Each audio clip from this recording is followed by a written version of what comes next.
Hello दोस्तों, नमस्कार। आप सभी का स्वागत है। अभी दोस्तों, हमने पिछली क्लास में राजस्थान की वन संपदा के संबंध में हमने अध्ययन किया है, जिसमें राजस्थान में वन संरक्षण के तहत किए गए जो बलिदान थे वो बातें की थी, प्रमुख दिवसों की बातें की थी। इसके अलावा दोस्तों, हमने भारतीय वन नीति की बात की थी। राजस्थान की पहली वन नीति कौन सी थी, उसके संबंध में हमने चर्चा की थी। अब इसी क्लास में हम आगे उसी कड़ी में बढ़ रहे हैं। तो देखिएगा, राजस्थान की वन संपदा। दोस्तों, वन संपदा की यदि हम बात करते हैं, राजस्थान की वन संपदा, तो देखो इसमें क्या क्या क्वेश्चन बनते हैं। एक बार आप बोर्ड पे ध्यान दीजिएगा। हाँ जी, वन संपदा।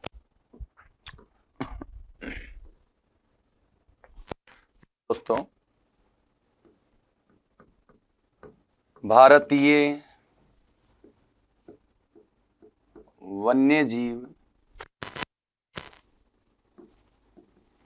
सुरक्षा अधिनियम या वन्य जीव अधिनियम, सुरक्षा नहीं बोले तो वन्य जीव अधिनियम 1972। दोस्तों, भारत में वन्य जीव अधिनियम 1972, ये जो अधिनियम है दोस्तों, यह भारत में देश में लागू हुआ। ये देश में लागू हुआ है 9 सितंबर 1972। 9 सितंबर 1972 उसी वर्ष इसको लागू कर दिया गया था। लेकिन हम बात करें राजस्थान की, बोलो भी राजस्थान में इसे 1 सितंबर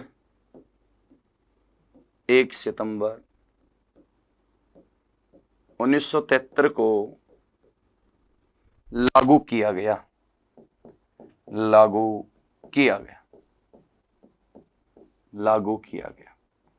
दोस्तों, राजस्थान में इसे लागू किया गया है 1 सितंबर 1973 को। अगली बात है, एक आता है दोस्तों भारतीय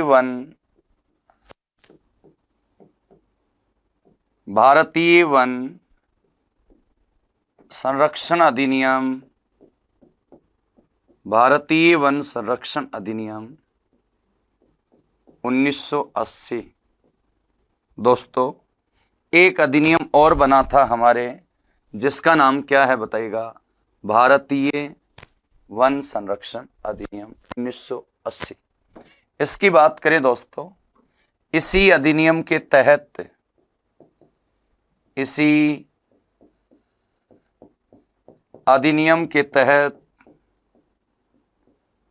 के तहत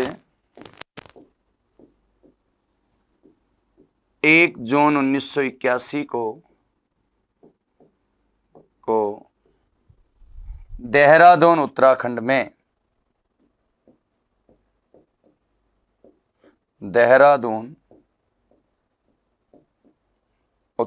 में भारतीय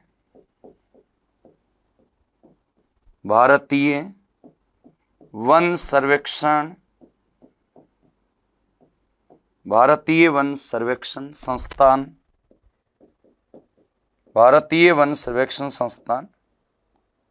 या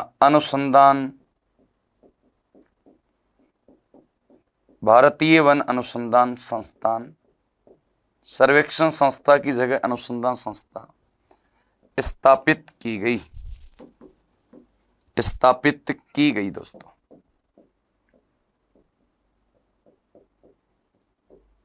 स्थापित की गई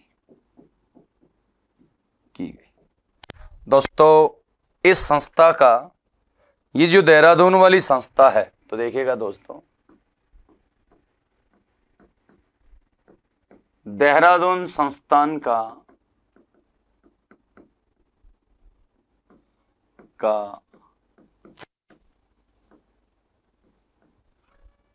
यानी forest research institute, FSI, forest research institute दोस्तों। तो मुख्य उद्देश्य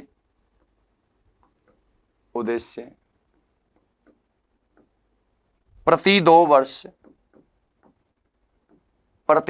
वर्ष के अंतराल में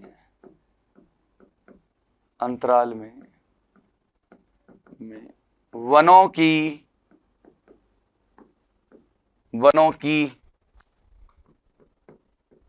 गणना करना, वनों की गणना या रिपोर्ट जारी करना दोस्तों। गणना करना या वनों की रिपोर्ट करना, मतलब हम ये कह सकते हैं कि भारत में वनों की गणना, राजस्थान में वनों की गणना प्रत्येक 2 वर्ष के अंतराल में होती है। प्रति 2 वर्ष के अंतराल में हमारे राजस्थान में वनों की गणना होती है दोस्तों। किसके द्वारा होती है? देहरादून संस्थान के द्वारा होती है, ये आप याद रखिएगा। उसके बाद दोस्तों 42वें संविधान संशोधन,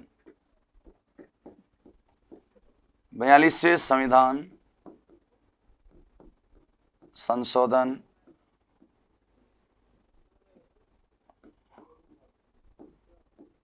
1976 के तहत वन एवं वन्यजीव विषय को समवर्ती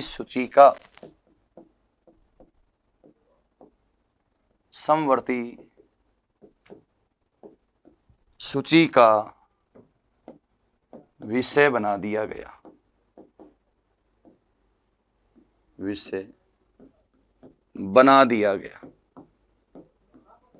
तो बोलो भी, अब इन पे कानून दोस्तों राज्य सरकार और केंद्र सरकार दोनों कर सकते हैं। वन्यजीव 42वें संविधान संशोधन 1976 के तहत इस सूची का जो विषय है, इसे हम बात करें कि समवर्ती सूची का दर्जा दे दिया गया। और ये समवर्ती सूची का जो दर्जा दिया गया है, ये 42वें संविधान संशोधन 1976 के तहत। और जो देहरादून संस्था है, भारतीय वन अनुसंधान संस्थान है या वन अनुसंधान केंद्र है दोस्तों, ये इसकी हम बात करते हैं तो ये प्रति 2 वर्ष के अंतराल में वनों की गणना करती है।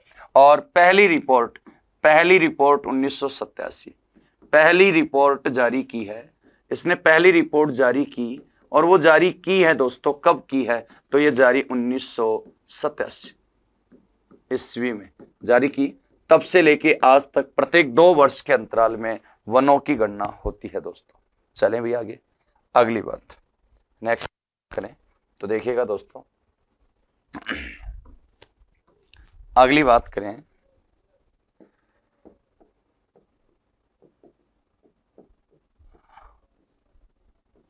राजस्थान। हम बात कर रहे हैं राजस्थान। बोलो भी, सर्वप्रथम राजस्थान में सर्वप्रथम शिकार एक्ट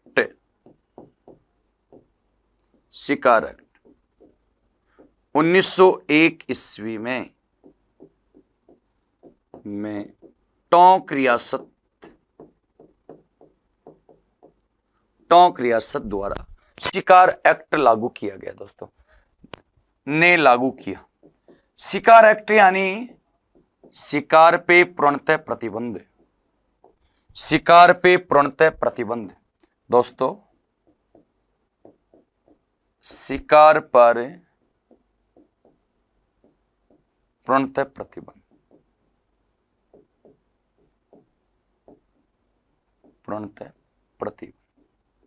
पूर्णतः प्रतिबंध कर दिया शिकार एक्ट। अब आता क्वेश्चन, राजस्थान, संपूर्ण राजस्थान में शिकार एक्ट, तो यहां नोट करके लिख दीजिए ना। बोलो भी, संपूर्ण राजस्थान में शिकार एक्ट, संपूर्ण राजस्थान में शिकार एक्ट 1986 में लागू हुआ, में लागू किया।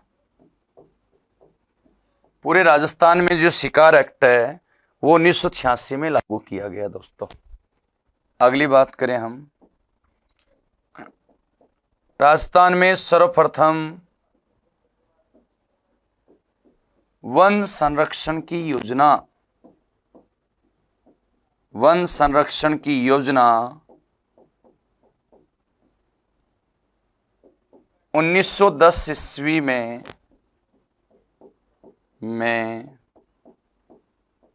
जोधपुर रियासत द्वारा बनाई गई, जोधपुर रियासत द्वारा बनाई गई।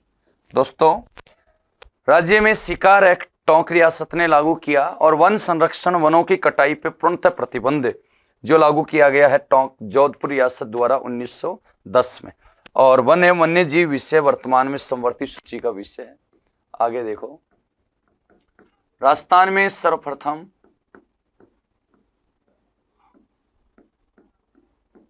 वन अधिनियम,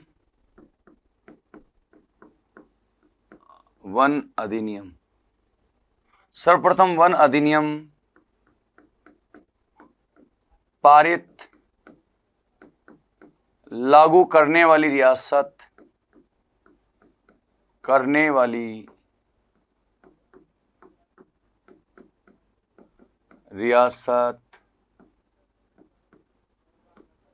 अलवर है। और 1935 ईस्वी में इसने वन अधिनियम पारित किया था दोस्तों। 1935 में वन अधिनियम पारित किया। अगली बात नोट करके लिखेंगे,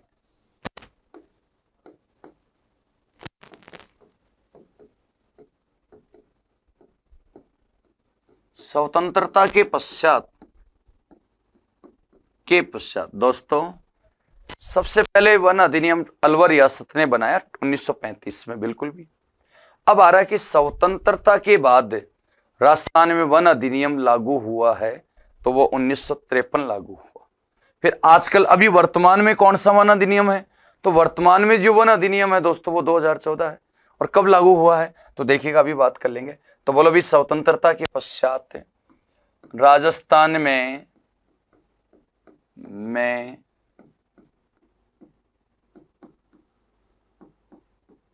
वन अधिनियम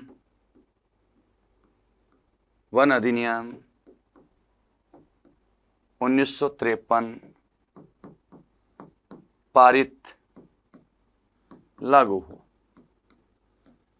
पारित होके लागू हो गया। अब आ रहा है वर्तमान राजस्थान में, बोलो भी, वर्तमान राजस्थान में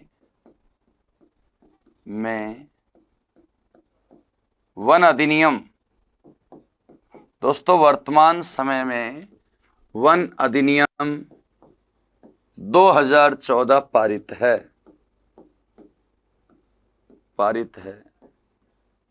जो 4 मार्च 2014 को लागू किया गया।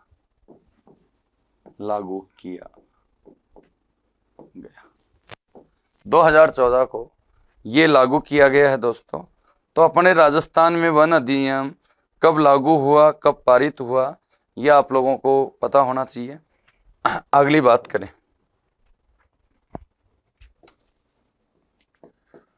राजस्थान में सर्वप्रथम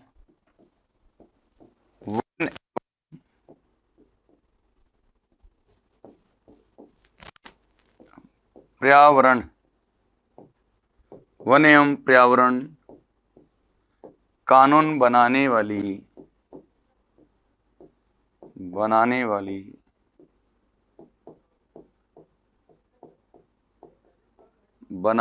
रियासत कोटा है दोस्तों। सबसे पहले वन एवं पर्यावरण कानून कोटा रियासत ने बनाया था दोस्तों, जबकि राजस्थान में पर्यावरण वन नीति 18 फरवरी 2010 को जारी की गई है दोस्तों, राज्य की पहली वन नीति, जिसके अनुसार 20% भूभाग पे क्या होने चाहिए बोलो, वन होने चाहिए। चले आगे। अब हम बात करते हैं प्रमुख वनस्पति। दोस्तों प्रमुख वनस्पति, देखो ये प्रमुख वनस्पतियों में ध्यान देना। एक वृक्ष में ले रहा हूं धोकड़ा, धोकड़ा, धोकड़ा, यह उष्णकटिबंधीय, यह उष्णकटिबंधीय धोक वन है। पहली बात, यह उष्णकटिबंधीय धोक वन है दोस्तों। कैसा वन है? उष्णकटिबंधीय धोक वन है। दोनों तरफ इधर एक ही बात करेंगे, बोलो भी। राजस्थान में सर्वाधिक, राजस्थान में सर्वाधिक पाया जाने वाला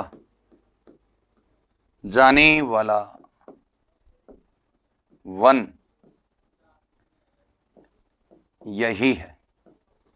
अपने राजस्थान में मान लो 100 वन है, जाने वाला वृक्ष कर लो दोस्तों, वन वृक्ष कीजिएगा, या वृक्ष पाए जाने वाला वृक्ष है दोस्तों। दोस्तों हमारे राजस्थान में 100 वृक्ष है टोटल। कितने वृक्ष हैं? 100। अब इस 100 में से 58% वृक्ष धोकड़ा के मिलेंगे आपको। सबसे ज्यादा वन राजस्थान में कौन सा है बोलो? वानस्पतिक नाम क्या है इसका? वानस्पतिक नाम आपको याद होना चाहिए। वानस्पतिक नाम है दोस्तों इसका, वानस्पतिक नाम बोलो, क्या नाम है?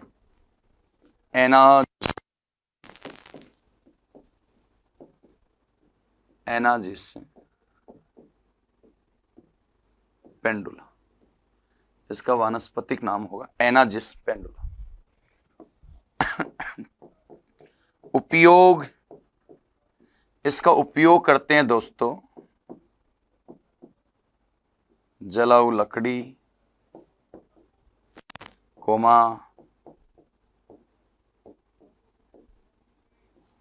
चारकोल व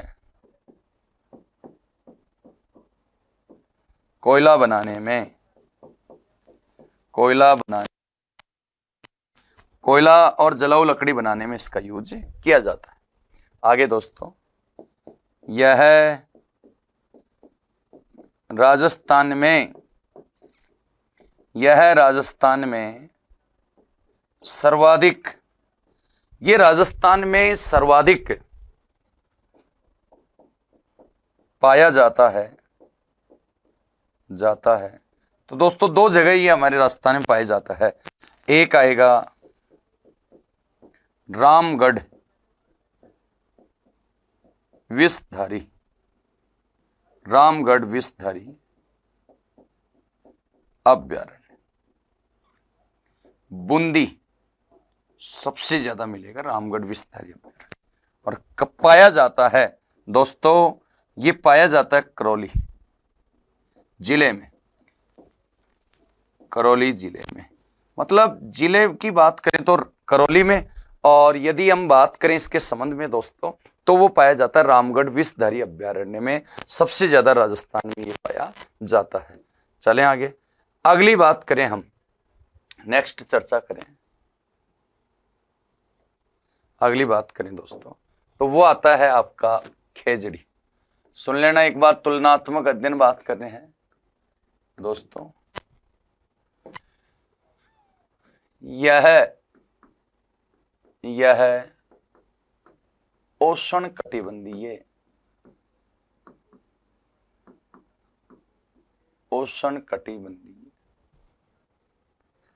उष्णकटिबंधीय शुष्क, देखो उष्णकटिबंधीय कांटेदार वनस्पति का तो पार्ट है। उष्णकटिबंधीय शुष्क कांटेदार, उष्णकटिबंधीय शुष्क पर्णपाती वन है। अभी क्वेश्चन आया था दोस्तों, पर्णपाती वृक्ष। खेजड़ी है उष्ण कटिबंधीय शुष्क पर्णपाती वन है, यानी कांटेदार वन है दोस्तों। आप मरुस्थलीय वन बोल दो, मरुद्भिद वन बोल दो, लेकिन इसके जो पत्ते हैं वो दोस्तों क्या होते हैं, गिरते हैं, इस कारण इसे हम कहते हैं पर्णपाती वन। अगली बात दोस्तों, यह राजस्थान में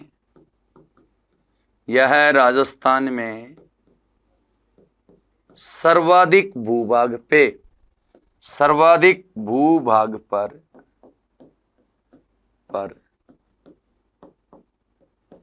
पाया जाने वाला वृक्ष है।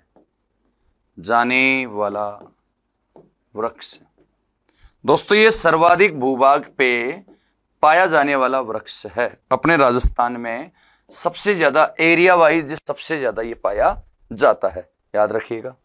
अगली बात है, क्या विशेषता है, यह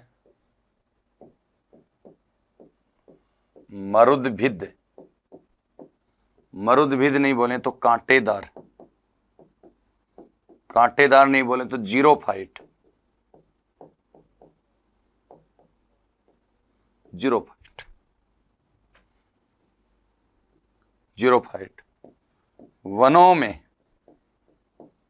वनों में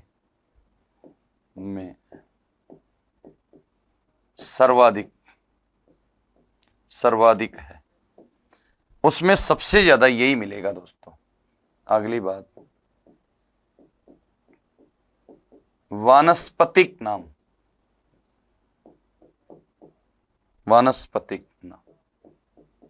दोस्तों खेजड़ी का वानस्पतिक नाम क्या है,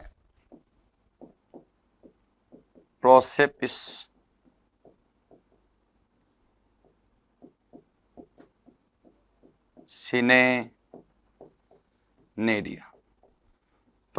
सिनेनेरिया है। और इसका उपयोग दोस्तों, उपयोग की बात करें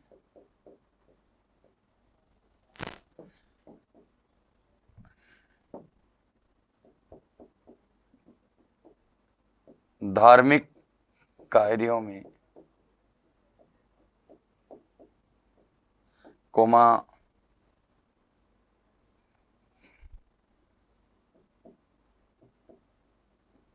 जलाऊ लकड़ी में, और भी दोस्तों मरुस्थलों में तो ध्यान देना, जो मकानों के अपने फर्नीचर के रूप में भी इसको यूज किया जाता है। ये तो हमने बात की तुलनात्मक की, ये हमने केवल तुलनात्मक बात की, बाकी खेजड़ी को हम अलग से डिटेल से पढ़ेंगे। खेजड़ी की जो बाकी विशेषताएं हैं वो आगे अपने अभी बात करेंगे। इससे पहले मैं महत्वपूर्ण इंपॉर्टेंट फैक्ट ले रहा हूं। सबसे पहले आता है दोस्तों, आपने नाम सुना है तो अच्छी बात है, एक आता है महुआ। बताओ अभी क्या बोलते हैं, उपनाम आदिवासियों का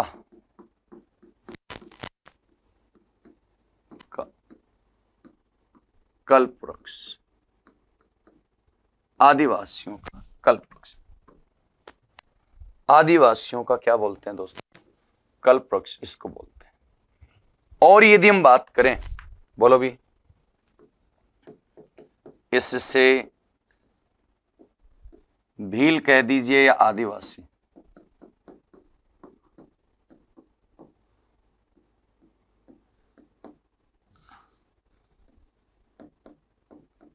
शराब बनाते हैं, उसे मवाड़ी कहा जाता है, उसे दोस्तों मवाड़ी के नाम से इसको जाना जाता है, मवाड़ी बोलते हैं। अभी आदिवासियों का कल्पवृक्ष महुआ को बोलते हैं, जो शराब बनाते हैं उसे मावड़ी के नाम से जाना जाता है। इसका वानस्पतिक नाम क्या होगा दोस्तों, वानस्पतिक नाम मधुका लॉन्गोफोलिया। इसका वानस्पतिक नाम है मधुका लॉन्गोफोलिया, फोलिया। दूसरी बात हम करें कि सीता माता जो अभ्यारण्य है राजस्थान का, यह राजस्थान में सर्वाधिक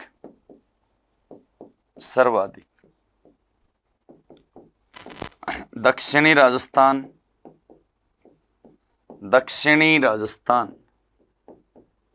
सर्वाधिक दक्षिणी राजस्थान, बांसवाड़ा जिला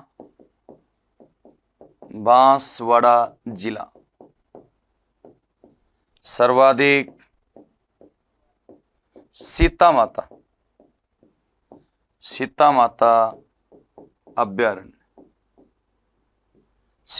अभ्यारण्य में यह सर्वाधिक पाई जाती है। आगे इसके कटोरों में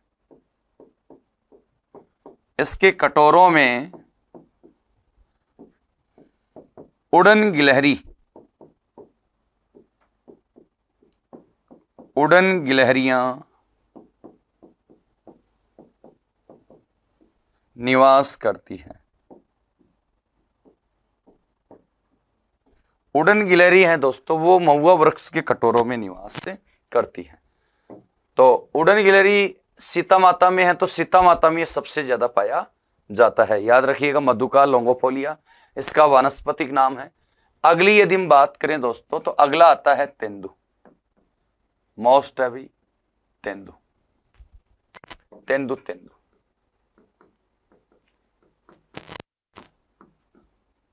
स्थानीय नाम है टिमरू। स्थानीय नाम क्या है? टिमरू। उपनाम है बागड़ का चिक्कू।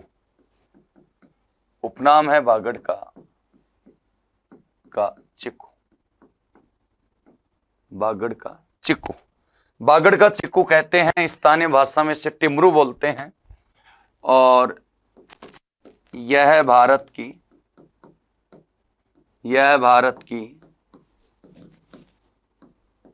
सबसे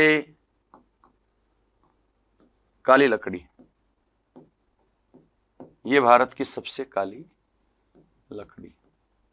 सबसे काली लकड़ी यदि है तो वो यही है दोस्तों। इसके अलावा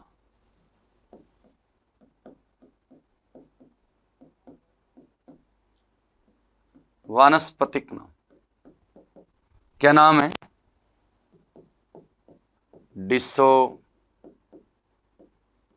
डिसोपाइरस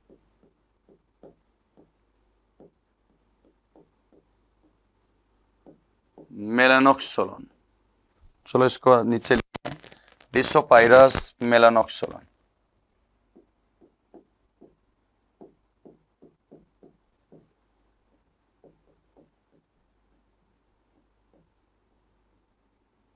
डिसोपाइरस मेलानोक्सोलन इसका वानस्पतिक नाम है दोस्तों। आगे बात करें, तेंदु पत्ते से बीड़ी बनाई जाती है। दोस्तों तेंदु का जो पत्ता है उससे बीड़ी बनती है, बीड़ी। अतः इस पत्ते का, आगे सुनना,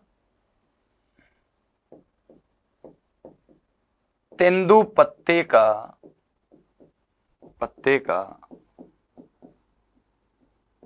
राष्ट्रीयकरण 1974 में किया गया है। वेरी वेरी इंपॉर्टेंट क्वेश्चन दोस्तों। तेंदु पत्ते का राष्ट्रीयकरण किया गया है 1974 में। 1974 ईस्वी में इस पत्ते का राष्ट्रीयकरण किया गया है और यह दक्षिणी राजस्थान में यानी बांसवाड़ा,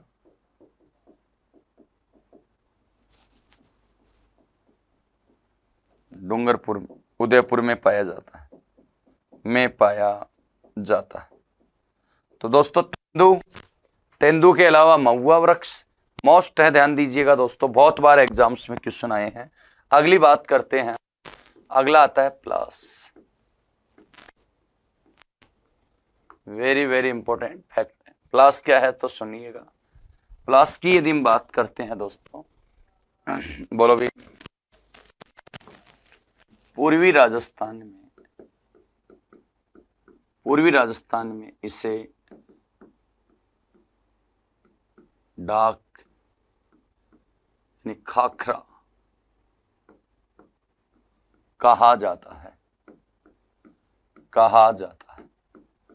पूर्वी राजस्थान में इसे ढाक के नाम से जाना जाता है। किस वृक्ष को पूर्वी राजस्थान में ढाक बोलते हैं, खाखरा बोलते हैं? तो वो प्लास। बोलो भी उपनाम क्या है दोस्तों? बोलो भी, जंगल की ज्वाला, जंगल की आग, यानी फ्लेम ऑफ द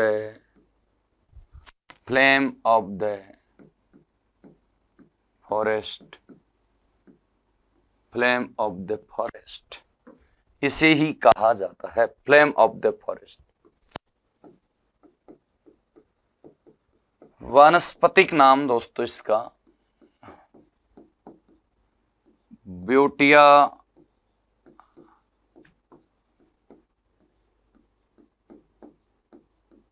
मोनोस्पर्मा, इसका क्वेश्चन आता है जंगल की ज्वाला है या फ्लेम ऑफ द फॉरेस्ट है। तो दोस्तों ऑप्शन में फ्लास नहीं मिलता, आजकल क्वेश्चन जो आ रहा है उसमें क्वेश्चन मिल जाता है ब्यूटिया मोनोस्पर्मा। तो ब्यूटिया मोनोस्पर्मा बिल्कुल सही होगा। उपयोग दोस्तों पातले व डोने बनाने में,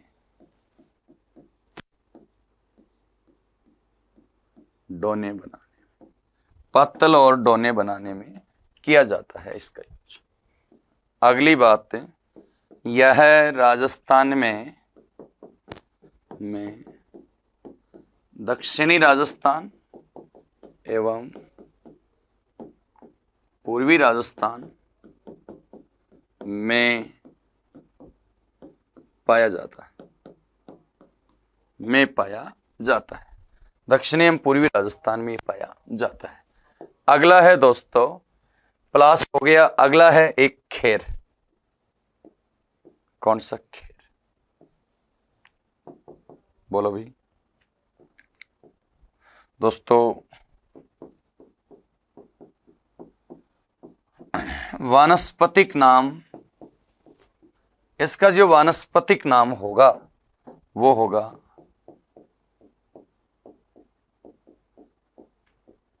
अनेसिया कैपो।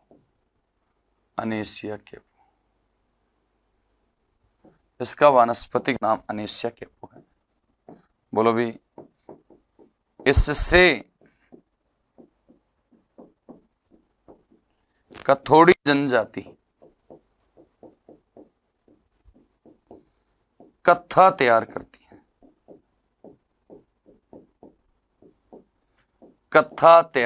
हैं। अब कत्था तैयार करती हैं तभी तो इसको कहा गया है कथोड़ी जनजाति। ये महाराष्ट्र की मूल जनजाति है और इससे खेर वृक्ष से कथोड़ी जनजाति कत्था तैयार करती है, तब इनका नाम क्या पड़ा है दोस्तों? कत्था। बोलो, यह है दक्षिणी राजस्थान में पाया जाता है। डूंगरपुर, बांसवाड़ा, उदयपुर, प्रतापगढ़, चित्तौड़गढ़, राजसमंद, इन जिलों में यह हमारे मिलेगा दोस्तों। अगली बात करें हम बांस। एक आता है दोस्तों बांस। बोलो भी, उपनाम क्या है दोस्तों? आदिवासियों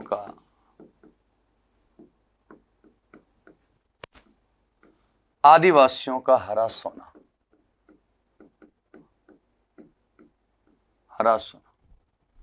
बोलो भी, आदिवासियों का हरा सोना किसको कहते हैं दोस्तों? सफेद सोना कपास आदिवासियों का जो हरा सोना है वो यही है। वानस्पतिक नाम दोस्तों बंबू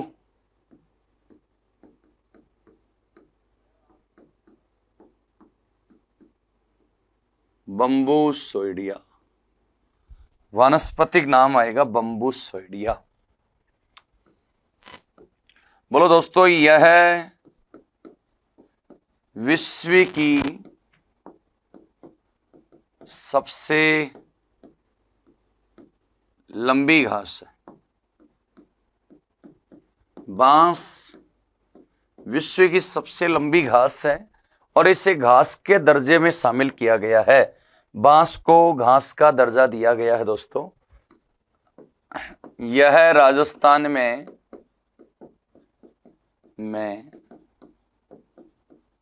दक्षिणी भाग में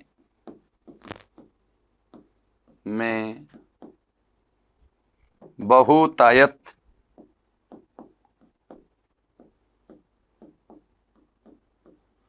पाया जाता है। बहुतायत पाया जाता है। दक्षिण राजस्थान में बहुतायत पाया जाता है। बांसवाड़ा में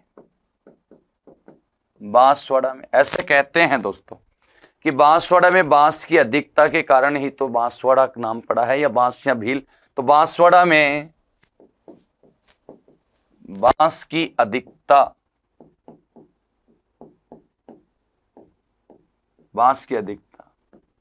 के कारण इसका नाम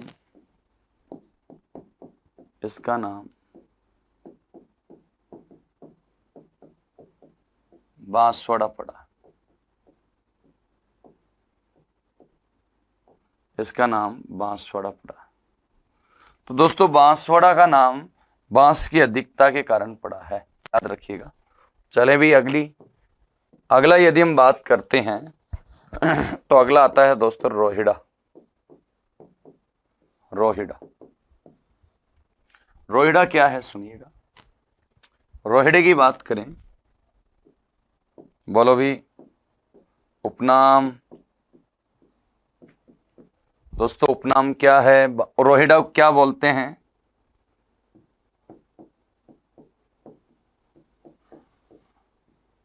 राजस्थान का सागवान,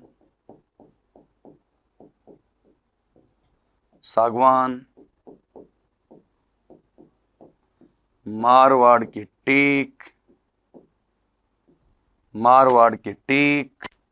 कोमा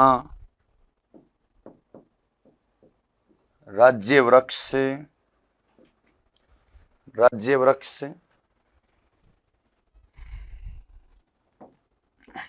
वानस्पतिक नाम इसका जो वानस्पतिक नाम आएगा वो है टिकोमेला अंडुलेटा। राजस्थान रेगिस्तान का सागवान बोलते हैं और मारवाड़ की टीक राजस्थान राज्य वृक्ष से वानस्पतिक नाम है इसका टिकोमेला अंडुलेटा। दोस्तों 31 अक्टूबर 1983 को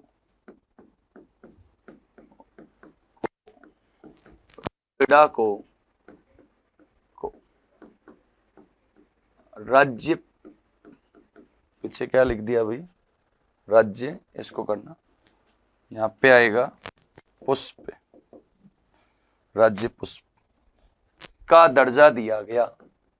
तो राज्य पुष्प का जो दर्जा दिया गया है वो कब दिया गया दोस्तों? 1983 में। खेजड़ी और इसको दोनों को एक ही दिन दर्जा दिया गया है।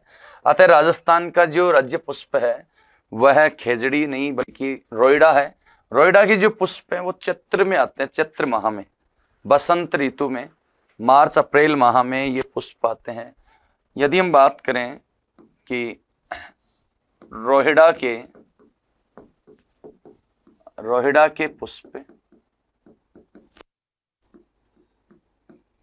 चैत्र माह में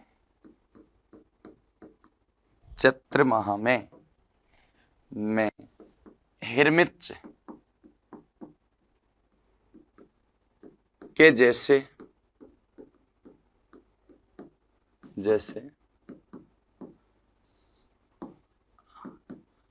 आते हैं। हिरमिच में 4 कलर शामिल करते हैं, NKNL।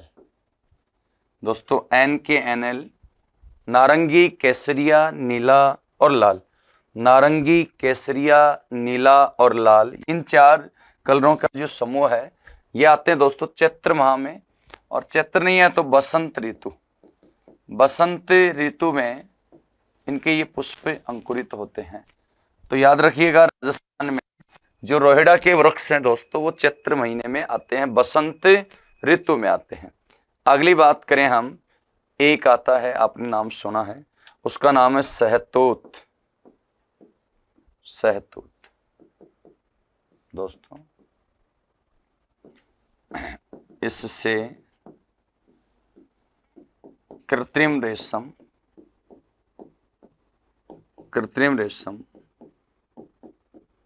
प्राप्त किया जाता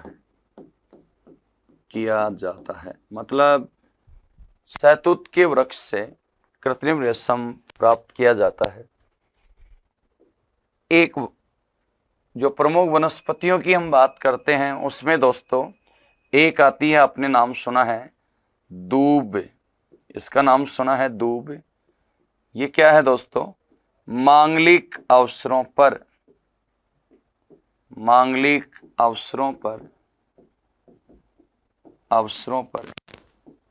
या शुभ मुहूर्त में इनका यूज करते हैं। मांगलिक अवसरों पर उपयोग, मांगलिक अवसरों पे दोस्तों इसका उपयोग किया जाता है। उसके अलावा यदि हम बात करें तो एक आता अर्जुन वृक्ष।